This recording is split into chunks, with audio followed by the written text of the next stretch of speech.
Ladies and gentlemen, esteemed colleagues, beloved congregants, and those of you joining from various corners of our vast world, I beseech you to pay heed, for what I am about to share may very well stir within you a mix of emotions. You may even feel a tinge of offense, but please remember that discomfort is the catalyst that propels us to action and to change. Right now, as I speak, there's a great divide, unseen but deeply felt, both spiritually and philosophically. It's present everywhere.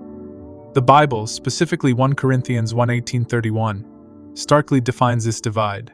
It states that the world, in the eyes of God, falls into two distinct categories: those who are being saved and those who are perishing.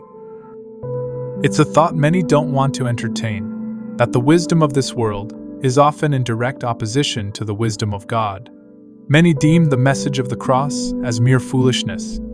But to those of us being saved, it's the absolute power of God. God's perspective, His wisdom, transcends our worldly understanding. And while we scramble to define ourselves through categories, labels, and denominations, God sees only two groups. So where do you stand?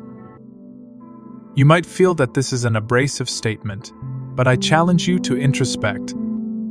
It's about salvation. It's about where you find yourself in relation to God and His eternal message. We often like to believe there's a gray area, a comfortable middle ground, where we can hover, safely detached from the extremes. But the truth, as the Bible iterates, is clear. There is no middle ground. It's either you're with God or against Him. You are either being saved or you're perishing. Consider for a moment the institution of marriage, a bond defined by love, mutual respect, and commitment. Yet, within that bond, how many couples exist on opposite sides of this divine dividing line? The reality is stark.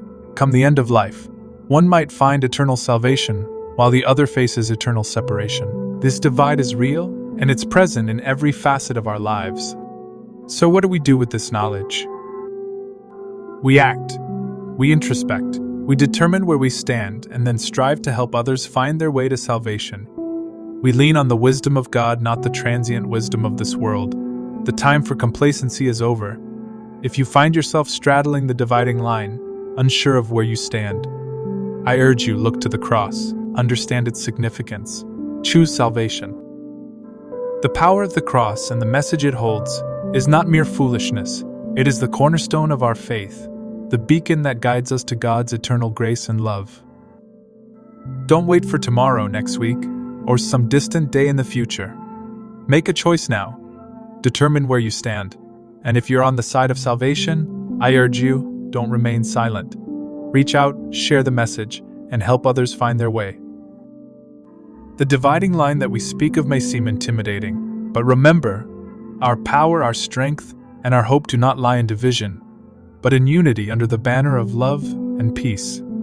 The message of the cross is not just about division or separation. It's about redemption, unity, and love. And when faced with opposition, confusion, or persecution, it is these values we must clutch onto. Let me make something crystal clear. We are in the midst of a spiritual battle. But contrary to what many believe, the weapons of this warfare are not the weapons of the world. They are not rooted in hate, anger, or bitterness. Our weapons, as the Apostle Paul reminds us in 2 Corinthians 10:4, are divine in nature and have the power to demolish strongholds. The battles we face are waged in the heart and mind, and it's there that we must don our spiritual armor. But dear friends, when I say battle, I don't mean to invoke images of violence or destruction. Instead, think of this battle as a relentless pursuit of love and peace, even when the world around us seems to reject both. Our fight is not against flesh and blood, but against powers and principalities. We combat these not with swords or guns, but with love, joy, peace, patience, kindness, goodness, faithfulness, gentleness, and self-control. It's by wielding these weapons that we can stand firm, ensuring that the dividing lines that separate us fade into the background. We live in a time of great tumult. Fear is a pervasive emotion, infiltrating our homes, our communities, and our very hearts. But remember this: fear is the antithesis of faith. Where fear seeks to cripple, faith empowers. Where fear divides, faith unites. And where fear seeks to destroy, faith restores. We're reminded in Isaiah 41:10, "Do not fear, for I am with you. Do not be dismayed, for I am your God. I will strengthen you and help you. I will uphold you with my righteous right hand." When we internalize this promise, we can walk boldly amidst the chaos, knowing that we are anchored in a love that will not fail us. My call to you today is not one of complacency, but one of action fueled by love and peace. Every conversation, every interaction is an opportunity to bridge the gaps that seek to separate us. Engage with your neighbor, even when your beliefs diverge. Listen actively, speak with kindness, act with love. It's through these simple yet profound actions that we can begin to heal divisions. Let's remember the teachings of Jesus, who in the face of adversity, in the midst of betrayal, chose love over retribution. He chose peace over conflict. If we are to emulate Christ, we too must walk the path of love and peace, regardless of the hurdles in our way. The world may push against us, seeking to instill fear and promote division, but let us stand firm, shoulder to shoulder, heart to heart.